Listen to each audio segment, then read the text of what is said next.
Hi, I'm Elly. Today I'm going to read you a story called Hocus Focus. Are you ready to listen? Okay, I'm going to read you the story. Hocus Focus.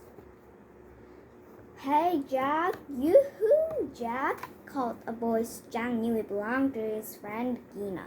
But which of the buzzy sheeps getting off the bus was her? He had no clue. Jack, said Gina. Suddenly, she was right in front of him. Do you want to come over after school today? Jack shook his head. I can't, he replied. I have to do something with my dad. He didn't want to tell Gina that he had an appointment with the eye doctor. Do you have trouble seeing the chalkboard in school? Dr. Romero asked Jack later that day. Sometimes, Jack admitted. Dr. Romero examined Jack's eyes. Then she made him read letters on a big chart. Well, Jack, you're nearsighted, Dr. Romero said. It looks like you're going to need glasses. She wrote out a prescription, and Jack's dad took him to buy eyeglasses at the mall.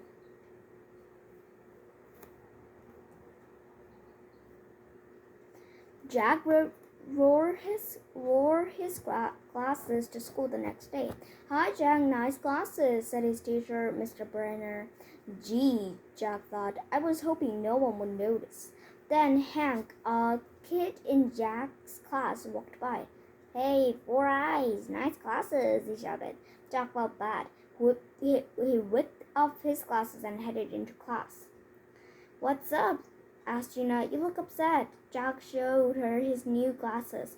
Oh, she said. She pulled out a sparkly purple case from her backpack. You have glasses too? Exclaimed Jack. Gina nodded. But I never wear them. The one time I did, Hank called me Four Eyes. I thought you could see great, Jack said. You always read your chalkboard for me. I am farsighted. And Gina told him, I can see the board, no problem. It's just the close-up stuff that's all blurry. Jack decided he wear his glasses at home, not in school. I won't give Hank a chance to call me Four Eyes again, he thought. Jack and Gina made a good team. Gina could see everything Mr. Brenner wrote on the chalkboard. She told Jack, and he took notes. Jack could do all the measuring in science. He peered at the tiny numbers of the beaker and read them to Gina. One day, Mr. Brenner pulled Jack outside. Didn't I see you with glasses on last week? He asked.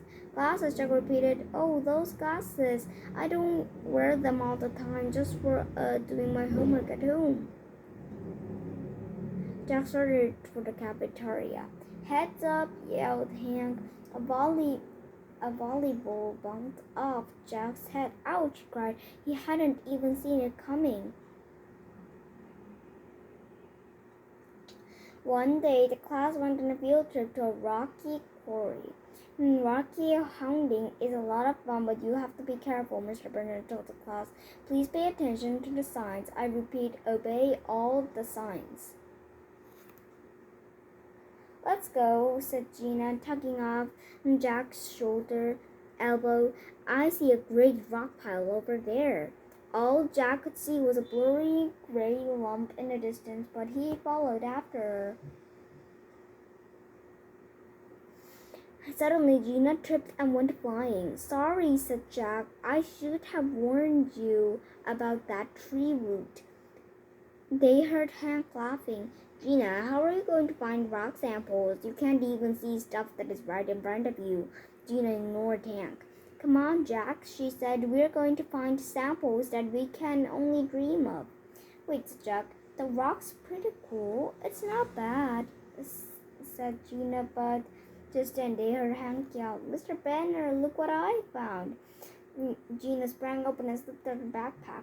You keep looking here, Jack. I still want to check over there. She hurried away. Gina finally reached a rock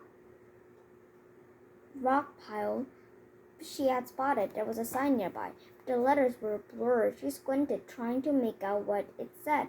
She took a step backward, then another and another. Caution, she read, but it was too late.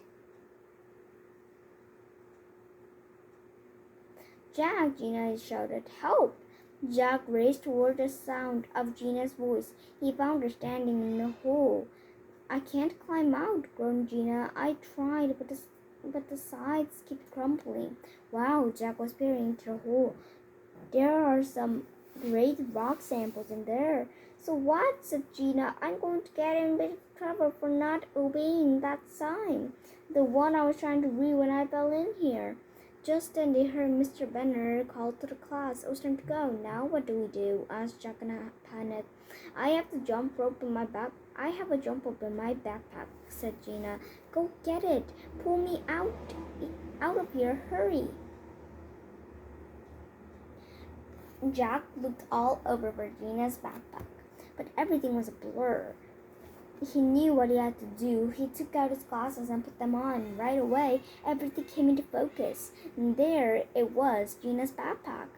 Working fast, Jack tossed one end of jump rope to Gina.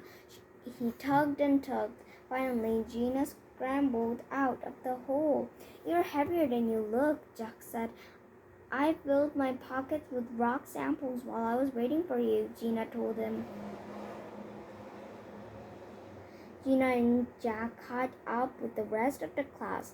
Jack hoped Mr. Benner wouldn't notice how out of breath they both were. Great samples, Mr. Brenner says. Those are the best I've seen all day. The night Jack thought about what had happened at the quarry, they have gotten into trouble or hurt or both. Wait a minute. Jack decided he will wear his glasses from now on, no matter what Hank said, and he'd get into Gina to wear hers too. Jack passed Hank in the hall the next day. Nice glasses, said Hank. Well, I like them, said Jack. They're great for finding things. I like the best rock samples. I really mean it, said Hank. Nice glasses. He gave a weak little smile. Jack couldn't believe his eyes. Hank's teeth were covered with shiny new braces. Oh, I get it, said Jack. You're afraid I'm going to make fun of you. Hank's face turned red. Well, I won't call you Meatle Mouth, promised Jack. As long as you don't call me or anybody else Four Eyes Steel, said Hank. Jack spotted Gina down the hall. It was so great to be able to see things. Hey, Gina, he called, hurrying to catch up with her. You know, I really think you should start wearing. Gina turned out. My glasses, she said. Gina grinned. Exactly, he told her. Okay, and this is the end of the story. Okay, and today's story was Hocus Pocus. Okay, thank you for seeing this video. Bye!